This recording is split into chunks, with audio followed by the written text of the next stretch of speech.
Un 11% de aprobación, un 78% de desaprobación. Ya lo revisábamos, son las peores cifras de opinión pública en la historia de la Alianza, según publica hoy la encuesta de IMARC de enero. Cifras que la oposición reconocen que se deben al caso Penta, mientras que el respaldo de la presidenta Michelle Bachelet subió 4 puntos, un repunte que La Moneda interpreta como un apoyo a las reformas recién aprobadas en el Congreso. Queremos analizar estas cifras, las razones que ha dado este sondeo. Para ello vamos a conversar a esta hora con la directora del programa Calidad y Política de la Fundación Chile 21, Gloria de la Fuente. Gloria, bienvenida, gracias por estar acá. Muchas gracias por la invitación. Y también con él, ahí lo tenemos, coordinador del programa Sociedad y Política del Instituto de Libertad y Desarrollo, Jorge Ramírez. Jorge, también bienvenido, muchísimas gracias. Hola, muchas gracias. Son los cargos largos, así que hay que leerlos bien para no equivocarse. Bueno, pero las cifras que aparentemente no se equivocan, que ha entregado el día de hoy la encuesta a IMARC, reflejan una situación en la que no se había visto nunca a la alianza derecha o como quiera llamarse. Y quiero partir contigo, Jorge, porque se ha atribuido esta caída de 8 puntos al caso Penta. ¿Es solo el caso Penta el responsable de esta caída de la alianza? Sí. Primero un comentario general de que a mí me habría gustado ver a los personeros de gobierno comentar con la misma motivación otro tipo de encuestas, como la encuesta CACEN, pero lamentablemente a veces se impone la política chica. Pero yendo a tu pregunta, claramente el caso Penta es un catalizador de un proceso de deterioro que ha experimentado la Alianza desde el año 2012 a la fecha. Hay sucesos bien específicos como la elección municipal de 2012, luego un traumático proceso de nominación de candidaturas presidenciales de cara al año 2013 y la elección parlamentaria y presidencial, y un mal resultado de la elección presidencial y parlamentaria. Y obviamente ahora el caso Penta, de todos modos, tiene un efecto bien importante en términos de catalizar todo este proceso de deterioro dentro de la coalición, y por eso también es que surge esta alternativa de dar forma a un nuevo referente. Porque esto es un poco como cuando uno se cambia de casa y tiene una casa y esa casa tiene, digamos, inconveniente, y uno va reparando sobre la marcha, pero llega un momento en que sale más conveniente lisa y llanamente cambiarse de casa a una casa nueva, digamos. Pero cambiarse de casa, que en este caso sería armar un nuevo referente, solo cobra sentido si es que los pilares de esa casa están bien fundados. Por lo tanto, dar forma a un nuevo referente solo por una estrategia, digamos, de marketing electoral o para sobrepasar, digamos, esta crisis momentánea sin apelar a un proceso más bien reflexivo y que de verdad oriente a la coalición, en este caso a la oposición, hacia nuevas prácticas y también a la búsqueda de nuevos referentes y nuevas aproximaciones para vincularse con una ciudadanía que está bastante desencantada. Yo creo que podría ser también problemático. Ya voy a ir contigo, Gloria, pero no quiero dejar pasar esto. ¿Y la alianza, a tu juicio, está preparada para hacer ese proceso de cambio de casa, digamos, dejando la basura en otra parte? ¿O hay análisis y diagnósticos distintos que pueden hacer correr el riesgo de que se cambien con todos los trastos viejos a la nueva casa? No, obviamente un proceso, yo creo que hay que fijarse metas de corto, mediano y largo plazo, digamos. En el corto plazo hay que enfrentar una elección municipal y obviamente ahí se va a jugar mucho respecto al escenario prospectivo de cara a la posibilidad de ser nuevamente gobierno por parte de la Alianza. Y obviamente tiene que existir un proceso de reflexión programático en torno a lo ideal, a los principios, a los fundamentos de la acción política de la centro-derecha, pero también tiene que existir una línea política clara de conducción. Y en eso yo entiendo que se está avanzando. Obviamente es un proceso que se hace más bien desde una esfera, digamos, con menos exposición a la opinión pública, pero existe, digamos, un documento y algunas líneas que de algún modo permiten proyectar algo más allá de este escenario que es de crisis, digamos. Gloria, para la nueva mayoría, ¿cómo llegó este efecto del caso Penta? Porque podemos tener dos lecturas.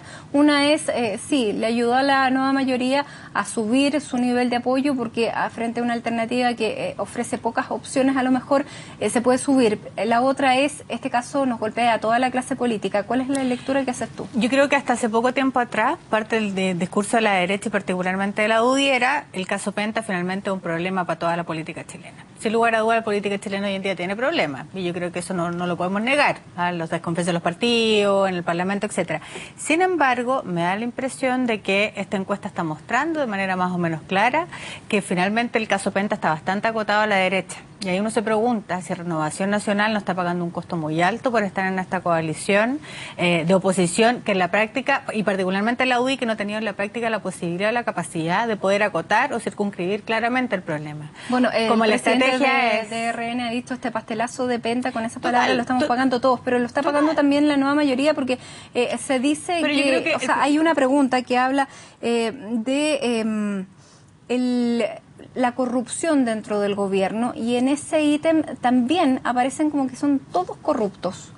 ¿Salpica? Yo creo que hay algo de eso, pero hay algo del descrédito de la política que tiene que ver con, y yo creo que es anterior al caso Penta en particular. Obviamente el caso Penta tiene alta connotación pública, pero me da la impresión de que claramente está afectando muchísimo más a la coalición, en el fondo, que está en la oposición hoy en día. Más aún cuando, insisto, no ha habido capacidad de acotar claramente aquello que está pasando, particularmente con un partido político o con los personeros involucrados en la problemática del caso Penta. Sabemos que hay nombres específicos de parlamentarios, sin embargo la decisión del partido en particular ha sido de alguna manera tratar de expandir esto, ¿no? O esperar que no sé qué más señales de la justicia para que esto quede más o menos claro. Entonces tengo la impresión de que, claro, todo el mundo político de antes del caso Penta está en alguna dificultad respecto a la relación con la ciudadanía. Esto afecta de todas maneras muchísimo más a la derecha en particular. ¿Puede tener efectos electorales este caso Penta? Porque no hemos llegado, digamos, al fondo. Todavía queda el paso de los políticos involucrados por tribunales, una imagen que, más allá de si sean culpables o no, es una imagen muy fuerte. Primero, ¿se ha tocado fondo y cuánto puede influir electoralmente este caso para la alianza? Bueno, yo creo que esta es claramente una señal que es un llamado a atención por parte de la ciudadanía a la centro derecha, en este caso a la oposición, y obviamente tiene que ser tomado con responsabilidad por parte de los actores políticos, y por supuesto que puede tener algún grado de impacto electoral. Ahora, la proximidad de la próxima elección deja algún margen, digamos, para precisamente reconstituir el vínculo que se debe generar entre un partido político, digamos, y la ciudadanía, y en ese caso hay una oportunidad de por medio. ¿Y qué hay que hacer en esa oportunidad?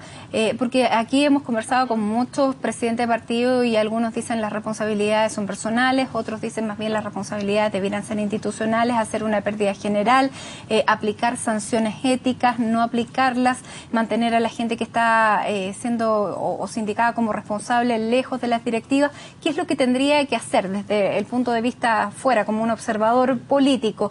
La receta para la alianza para recuperar parte de esta credibilidad que ha perdido en la ciudadanía.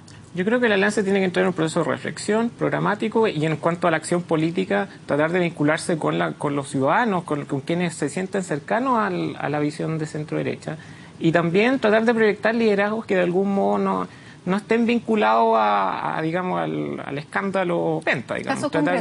Tratar de proyectar vocerías nuevas, tratar de generar renovación de cuadros, y que también es útil para proyectar liderazgos de cara a las nuevas elecciones municipales. ¿En ese sentido debería salir Ernesto Silva? Es que corresponde a la vida interna de cada partido. Yo tampoco sé si sea lo más preciso en este momento dejar un partido acéfalo en medio de una crisis, digamos. Yo creo que es mejor que decante la situación, separar bien lo que es la lista judicial de la lista política, y evaluar en su minuto si es que en el contexto de esta reformulación que se está generando dentro de la centroderecha, a partir de un partido único o una federación de partidos, etcétera, corresponde que sea Ernesto Silva quien lidera este proceso, pero son las propias bases de la UDI que se debieran pronunciar sobre eso. Sí, pero me parece que en cualquier escenario lo peor es no hacer nada o dar señales como si nada pasara. Y yo creo que lo que ha ido pasando en las últimas semanas es esta idea del nuevo referente político, que en el fondo es como si no pasara nada respecto al caso Penta, no se hace cargo. Y más aún la UDI no inicia ningún proceso interno más que esta excusa de la ciudadanía, que fue por lo demás bien general, ni un proceso interno que dé cuenta de democracia interna del partido para poder investigar aquello que está sucediendo. Me parece que finalmente es un error que se paga de manera muy cara y muy costosa hoy en día. Me parece también que hay que decir que que esto no es una buena noticia en general para la democracia. Si tenemos una oposición debilitada, es bien difícil avanzar en reformas. Aquí no se trata de pasar aplanadoras, ni mucho menos, aunque la nueva mayoría tenga hoy en día la mayoría en el Congreso y la fuerza política para llegar adelante la reforma. Obviamente la lógica de la discusión en democracia es también que existe una oposición que tenga la capacidad de plantear proyectos alternativos a la ciudadanía. Si no hay proyectos alternativos, la verdad es que esa sola hegemonía en la práctica yo creo que le hace también mal a la democracia. Creo y que en hay ese que sentido, generar discusión. el gobierno de la nueva mayoría no tendría ninguna excusa para no sacar y no seguir sacando adelante las reformas que se ha planteado.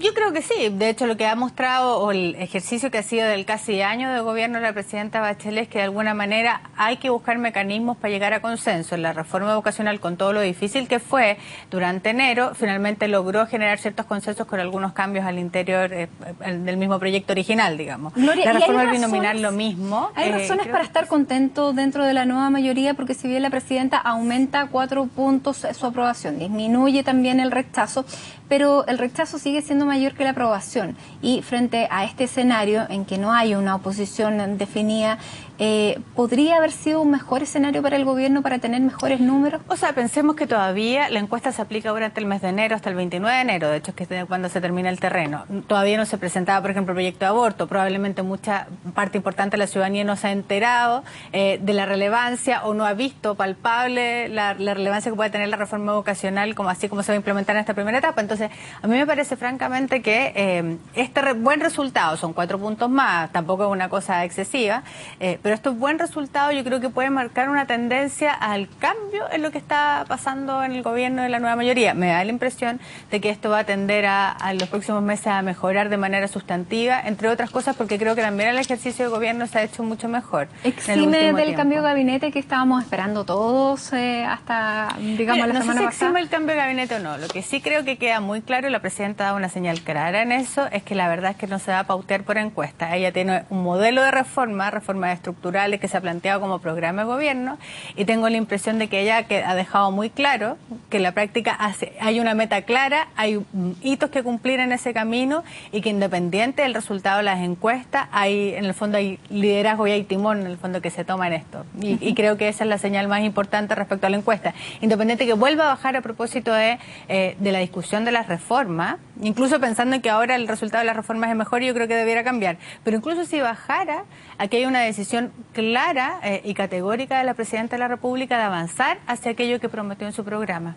Y yo creo que vamos a seguir viendo más avance en ese sentido y en esa línea.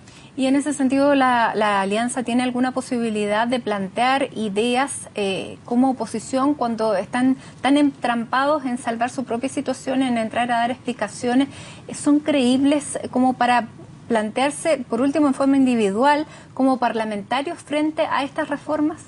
Bueno, la política siempre da oportunidades y estas surgen al tenor de la contingencia. Ahora vemos cómo, por ejemplo, se abre la oportunidad política de plantear un discurso coherente respecto a temáticas como el aborto, por ejemplo, donde la centro-derecha ahí tiene un capital en términos de que siempre plantea una postura bien clara y concreta, y es bastante elocuente el hecho de que en la actualidad sea el rector de una universidad, digamos, quien tenga que salir a plantear con una voz más firme estas posiciones, siendo que estamos en una crisis, digamos, interna que tiene los focos en otro punto. Sin embargo, lo que se pregunta muchos analistas en torno a la alianza, si efectivamente están en sintonía con la población, porque y sobre todo pensando en la UDI, que representaba a una sociedad más conservadora. Hoy día la sociedad es cada vez menos conservadora, y si tú ves otras encuestas sobre, por ejemplo, el mismo aborto, hay muchas personas que sí están de acuerdo en legislar, por ejemplo, respecto a estas 3 causales. O sea, tenemos otra sociedad. Te lo planteo en términos, por ejemplo, de lo que es el aborto. Otros que se necesitan reformas estructurales. A lo mejor no todos están de acuerdo que sean específicamente esas, pero sí que se necesitaban reformas. La gente está en contra de los abusos, y hay partidos que se están vinculando mucho al empresariado que se le vincula con abusos. En ese sentido, ¿está representando efectivamente la Alianza o la UDI el cambio que se ha producido en la sociedad? ¿Está respondiendo a ese cambio, o están representando sectores que se quedaron en minorías y que, claro, por más fuerza que puedan representar esas ideas, no representan a la mayoría y los partidos se construyen de mayoría? Es que cuando uno representa en política, representa corriente y principios. y tú por representar corrientes que obviamente son la expresión del sentir ciudadano en un momento determinado en el escenario político, tú no por eso vas a desconocer ciertos principios que inspiran tu acción política. En este caso, el principio de la defensa de la vida, o cuando la UDI adhiere a un modelo de economía social de mercado, cuando se opone a la reforma educacional porque atenta contra la libertad de elección de los padres de elegir el proyecto educativo de su hijo, son cuestiones de principio. Y obviamente la contingencia política y esta foto que hoy muestra la encuesta de IMARC es a partir de un mes de enero donde, como decía la Gloria, se generó un auténtico fast track legislativo, es decir, la nueva mayoría aprobó proyectos como el cambio del binominal, la primera fase de la reforma educacional, el acuerdo de unión civil, ingresó el proyecto de ley de salud sobre que se denominó Ricarte Soto. Entonces, claramente la gente ve eso y tiene la percepción de que es un gobierno diligente, que está haciendo las cosas. Ahora, pero no está evaluando, está haciendo análisis cuantitativo, pero no cualitativo de esas políticas públicas. Entonces yo, como analista, yo miraría con cuidado lo que está pasando en la nueva mayoría y también miraría con mucho escepticismo este ímpetu reformista de seguir avanzando, tratar de vencer y no siempre convencer en la acción política, porque como decía la Gloria, esto se hace con la oposición y porque claramente la ciudadanía puede cambiar de opinión respecto al contenido de esta reforma una vez que entran en su fase de aplicación. Y yo creo que todas esas visiones que tú me preguntabas respecto a temas como el aborto y el capital de credibilidad que puede tener la oposición o la legitimidad desde la cual la oposición plantea su postura, yo creo que estos temas son una oportunidad. Una oportunidad más para tener un proyecto político alternativo. Yo creo que finalmente lo que ha faltado hoy en día en la discusión en la derecha es eso. Más allá de ir al Congreso y oponerse por oponerse, cumplir ese rol, en rigor es plantear modelos alternativos. Yo creo que hoy en día la oposición, a propósito de que creo que la nueva mayoría logró en la última elección presidencial de alguna manera correr el cerco y poner temas en la agenda que en Chile estaban vetados en rigor. Hablar del cambio del binominal, de reforma tributaria, eran temas que eran sinónimo del cuco hace poco tiempo atrás. Hoy en día ya es posible plantear esos temas y no solamente es posible avanzar. Y creo que ahí la derecha, además de, por cierto, la debacle electoral que significó perder más de 1 millón y casi 1,5 millones de votos, se quedó sin un referente claro respecto a cómo avanzar o cuál es el modelo alternativo. Y creo que ahí es donde uno espera que una oposición clara, madura, en el fondo que logre hacer su propio proceso interno, se plantee en el Parlamento con esas alternativas que uno esperaría que suceda. Ahora, en materia de reformas, tú lo decías, hay reformas estructurales, ambos lo reconocían, en que la ciudadanía partió con una cierta visión, hubo una crisis o un desgaste fruto del mismo debate parlamentario que tampoco dejó a la clase política tan bien parada, pero finalmente las reformas están teniendo un curso que cada vez están siendo más aprobadas. Sin embargo, hay áreas donde prácticamente se han hecho muy pocas cosas. El tema del conflicto mapuche, el tema de transportes, el tema de delincuencia, son temas que le pueden pasar la cuenta también al gobierno, que hoy día estamos viendo que ha visto un quiebre en la tendencia, pero hasta hace un mes estábamos viendo cómo iba cada vez cayendo la aprobación al gobierno y a la presidenta Bachelet y preguntábamos dónde estaba la cercanía y el capital político. Pueden ser también estas digamos, puntos, las trampas en que pueda caer efectivamente la aprobación futura si no se hacen reformas. O sea, pero yo creo que es menos visible lo que se hace en esas áreas, pero no creo que no se haga nada. En rigor, por ejemplo, a propósito del tema indígena, ha habido muchas críticas tal vez a cómo se está haciendo la consulta indígena para la creación, por ejemplo, del ministerio. Pero se está haciendo algo en esa materia. Lo mismo en materia de seguridad. Hay un Ministerio del Interior que está encargado de aquello, que ha estado en el fondo al frente de la política, probablemente no con los mejores resultados, pero hay en el fondo política pública al respecto. Obviamente un gobierno no puede descuidar ninguno de los frentes, por eso hay un montón de carteras y ese montón de carteras se dedica a distintos temas, a distintos sectores. Y creo que evidentemente ahí hay cosas tal vez que hay que hacer mejor, pero me parece que la evaluación en general es que no habiendo cumplido aún un año el gobierno, ha logrado en 10 meses hacer muchísimo más de lo que se habría esperado. En mucho tiempo. Por ejemplo, decíamos y teníamos una importante preocupación y tal vez todavía sobre cuál va a ser el desempeño económico. Si bien no tenemos las tasas de crecimiento importantes que esperábamos, por ejemplo, para este año, sí tenemos resultados relevantes, por ejemplo, en materia de IPC a propósito de la baja de la benzina. Ese tipo de cosas, las macro, la aprobación de las grandes reformas, pero también las cosas micro que se tienen que ver con lo cotidiano, las personas la percepción de las personas también claro, está mediada por eso. más, claro, más, digamos, hay una tendencia al optimismo en ese aspecto, en el aspecto económico y en el aspecto también del empleo, pese a que los empleos que se están construyendo no son los empleos que tenía en el gobierno anterior, son empleos que... La tasa de crecimiento que tenía el gobierno en materia de empleo, ni la calidad, claro. Porque son empleos independientes. Ahora, en términos políticos, Jorge, ¿era el momento de plantear un nuevo conglomerado? Sí, o sea, si no lo plantea ahora, digamos, la idea del nuevo conglomerado es difícil que flotara. Digamos que genera algún grado de consenso dentro... ¿Pero es por hacer algo o es para responder a algo? Porque claramente cuando un presidente de partido dice que estamos pagando el pastelazo de Penta, ¿cómo puede querer hacer una alianza con el mismo que se está pegando el pastelazo? No, yo creo que el análisis no es tan simple o trivial en términos de que esto sea una respuesta, digamos, simplona al escándalo Penta. O sea, hay algo de eso, pero también hay algo de visión política y prospectiva. No hay que desatender el hecho de que estamos frente a un cambio en las reglas del juego político. O sea, acaba de cambiar el sistema electoral. Hay nuevos incentivos, digamos, para estructurar nuevas agrupaciones. Hay muchos movimientos emergentes, digamos, nuevos referentes que están surgiendo desde el mundo del centro social cristiano, que por de pronto podrían tener algún grado de afinidad política programática con sectores de la centro derecha, y se está articulando un movimiento, digamos, de oposición política y también de oposición ciudadana. Recordemos que se habló durante largo tiempo del concepto de la oposición ciudadana, porque las políticas de Bachelet estaban generando mucho rechazo en la ciudadanía, incluso estaba movilizando a la gente, y por eso surgió la inquietud de algún modo poder capitalizar ese descontento ciudadano hacia las políticas de Bachelet, porque no se estaba logrando y hasta el momento no se ha logrado. Hay que ser la autocrítica. Entonces, una respuesta, digamos, desde la conducción política fue de algún modo establecer un referente que fuera capaz de algún modo aglutinar todo ese sentimiento, digamos, de la defensa de ciertas libertades individuales y de la oposición a un régimen, o sea, a un gobierno como el de la nueva mayoría que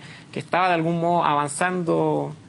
Y pensando también, claro, que quedan 5 meses para armar la plantilla la plantilla municipal para las próximas elecciones. Jorge, Gloria, hagamos una pausa y vamos a seguir conversando de los resultados de la encuesta ACEP, el análisis hacia dónde va la política en este inicio de año. Luego de una pausa ya regresamos. Esto es Resumen Ejecutivo. Seguimos en Resumen Ejecutivo analizando los resultados de la encuesta ADIMARC junto a Gloria de la Fuente y a Jorge Ramírez. A los dos, bueno, estábamos viendo que quedan pocos meses, pensando en términos políticos, para la próxima plantilla de las municipales. Las municipales es la base para cualquier candidatura parlamentaria después y, por supuesto, para las candidaturas presidenciales. Veo que el análisis es que en vista de armar estas plantillas es que la Alianza está tratando de armar este conglomerado. Ahora, visto el resultado que es favorable para lo que es la nueva mayoría, Gloria, te quiero preguntar a ti, ¿por qué dentro de la nueva mayoría, si están, como muestra la Alianza, o sea, como muestra la encuesta, haciéndose las cosas relativamente bien para la gente, el candidato que tiene más posibilidades o el líder que tiene más posibilidades cruzando otras encuestas no es de la nueva mayoría, y es Marco Enrique Minami?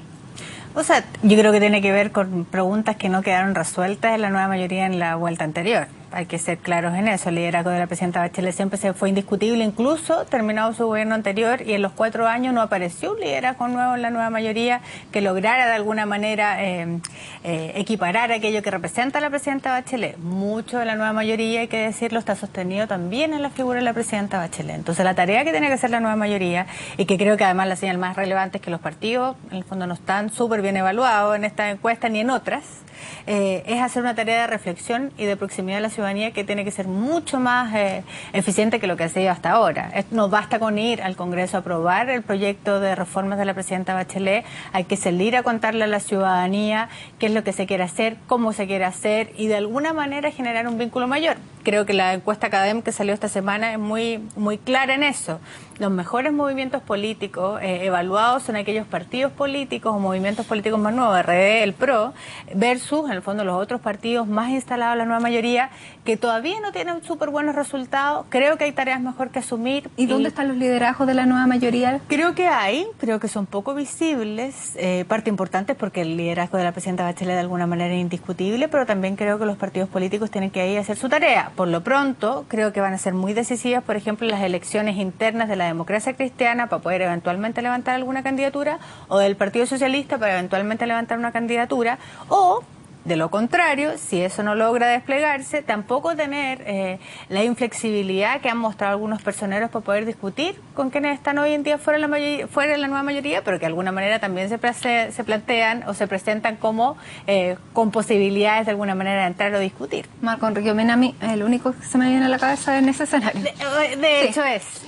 Ahora, Jorge, más allá del caso Penta, también hay que pensar en liderazgos de ese calibre, liderazgos presidenciales que también puedan apoyar plantillas de candidatos, no solamente municipales, sino que las plantillas parlamentarias.